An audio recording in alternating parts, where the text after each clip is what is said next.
new developments is a story we first brought you earlier this year. A major tri-state employer is now apparently moving on from what would have been a $500 million federal upgrade.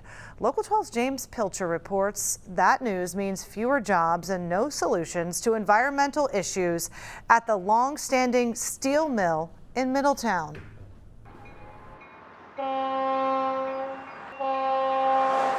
The steel mill in Middletown has been in business for more than a century, known as AK Steel until it was bought by Cleveland-Cliffs in 2020.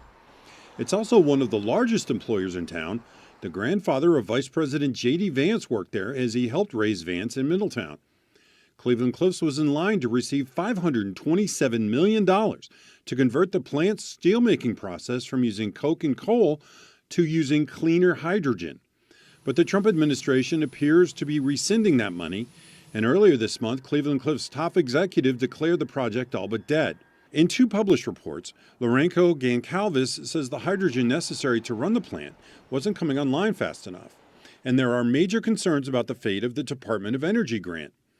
The project promised to create 170 new permanent union jobs and help clean up the air quality for surrounding Middletown, which experts like Hillary Lewis say now is in danger. This project is facing very serious headwinds. We've already seen billions of dollars in similar investments at other facilities cut.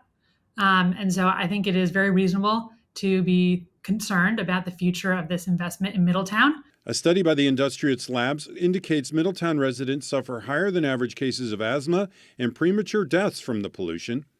Yang Kwan with the environmental group the Sierra Club says the plant is one of the largest polluters in the state of Ohio, saying it emits the third largest amount of carbon dioxide and the sixth highest amount of soot.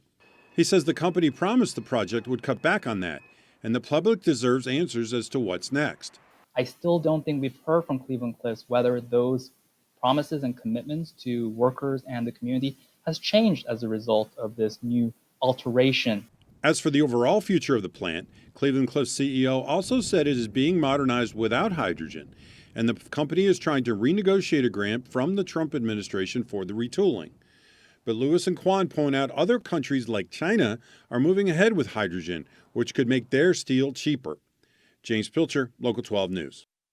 Local 12 did reach out to Cleveland-Cliffs as well as the White House and the Department of Energy for word about the grant in question and the future of the plant. We did not get a response back in time for this story. A spokesman for the city of Middletown declined comment.